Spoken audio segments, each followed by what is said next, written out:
saddest week of most Americans' lives, quite frankly. This is going to be our Pearl Harbor moment, our 9/11 moment, only it's not going to be localized. It's going to be happening all over the country, and I want America to understand that. But I would like to begin by announcing some important developments in our war against the Chinese virus. Why do you keep calling this the Chinese virus? Why do you keep using this? A lot of Because it people comes say from it's China. racist. It's not racist at all, no, not at all. It comes from China. That's why. It comes from China. I want to be accurate. Yeah, please, John, please. I have great love for all of the people from our country, but as you know, China tried to say at one point, maybe they stopped now, that it was caused by American soldiers. That can't happen. It's not going to happen, not as long as I'm president. It comes from China. You've been very clear about who you think is to blame or where the origins of blame for this virus is. Not think. No. I don't think. I know where it came from. I don't know if you'd say China's to blame. Certainly we didn't get an early run on it. It would have been helpful if we knew about it earlier. But it comes from China.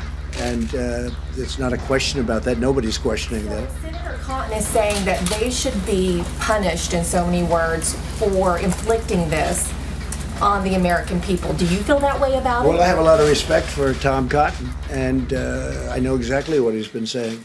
And there are those people that say that. So we'll see what happens. Thank you. You have to do things. You have to close parts of an economy that 6 weeks ago were the best they've ever been. We're the best economy we've ever had.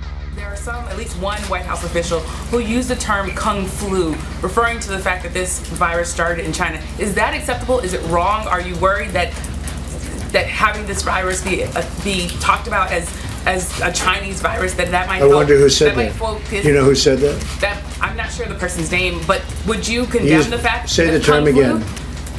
A person at the White House used the term Kung Flu. My question is, do you think that's wrong? Kung Flu. And do you think using the term Chinese virus, that puts Asian Americans at risk, that people might target them? No, not at all. I think they probably would agree with it 100%. It comes from China. There's nothing not to agree with. Okay, how about the last question? War with China megatrend. China lied. China lied about everything. Number of infected, number of deaths that were likely more than 5 times that which they reported to the world. If you've been following my analysis for some time, then you'll be aware that one of the key megatrend drivers of our time is the war with China megatrend that I set forth in 2 pieces of in-depth analysis of what I expected to follow that were posted before Trump took office. A trend that remains firmly in progress, encompassing trade, economic, cyber, market, corporate, territory, military, and ultimately nuclear. This video is part of a series of in-depth analysis, the whole of which has first been made available to patrons who support my work.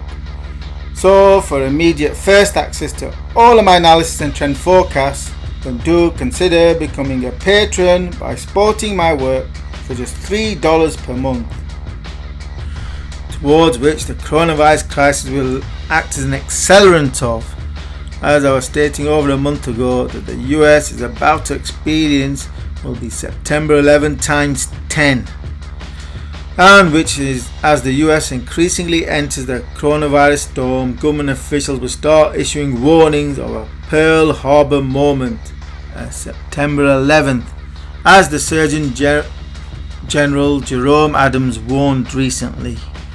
Well, if you've still not got to grips with the magnitude of what's transpiring, then understand it in these simple terms, that what is about to unfold in the US is going to be a lot worse than either September 11 or Pearl Harbor, likely 10 times worse in terms of death toll. We all know what the consequences of September 11th and Pearl Harbor were. The US went to war. A case of you're either with us or against us. To imagine that this crisis that is 10 times larger is not going to resolve in US military interventions aimed at reining in the emerging Chinese totalitarian empire is not listening to history. So in military terms, what is the US most likely to do? One likely course of action would be to demand the Chinese to dismantle their artificial islands built in the South China Sea in attempts at expanding China's territorial waters far beyond its land borders. And if the Chinese don't comply, then that which I warned of several years ago could happen, namely a limited use of nuclear weapons to wipe the islands off the face of the world, as my video from 2017 warned was the trend trajectory that the US was on against China. So whilst the world's focus today is obviously on the coronavirus, however, when the dust settles, there will be a reckoning with China, as US politicians can already be heard talking in terms of an attack against the US by a foreign power. Thus, we are at the very early stages of what will become a gradual ramping up of a propaganda message aimed at etching an attack on the US by China into the psyche of ordinary Americans in preparations for putting the US on a war footing towards likely retaliatory action, where my long-standing analysis concluded one of the key military flashpoints are the artificial islands in the South China Sea as a means of containing the emerging Chinese totalitarian empire. So unless the Chinese empire sees that the US is gunning for blood and dismantles the islands, then it's highly probable that there will be a major US military intervention on the islands that more likely than not could involve the use of tactical nuclear weapons. Those that say it could never happen need to read my original 2 in-depth pieces of analysis that warn of the trend trajectory from first a trade war to a tech war to a cyber war, then economic warfare, much of which has come to pass over the past 3 to 4 years, and thus the trend trajectory is firmly towards an outright military conflict which includes the use of nuclear weapons. Whilst I'm sure many will be skeptical and argue that the US cannot possibly hold China to blame over the coronavirus, well, to remind all, Iraq had nothing to do with September 11th, neither did it have any weapons of mass destruction. But that did not stop the US from using September 11th as a cover to its and Israel's strategic interests by engaging in a costly $2 trillion 10-year war. Whilst today China poses a real threat to the United States global empire, so to imagine that the coronavirus catastrophe will not be used to US strategic advantage is not appreciating the fact that only the most ruthless empires tend to survive, else they are soon replaced by emerging empires.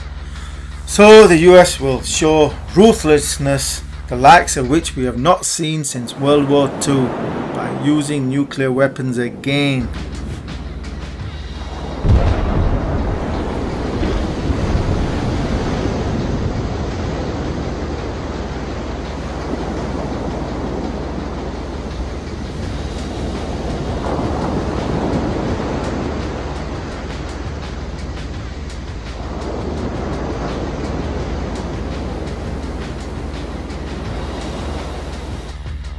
And again, the whole of this extensive analysis was first made available to patrons who support my work. So for immediate first access to all of my analysis and trend forecasts, then do consider becoming a patron by supporting my work for just $3 per month. And ensure you're subscribed to this YouTube channel for the next video in this series, though it's not guaranteed that all of the analysis will be converted into videos. That's another reason to become a patron.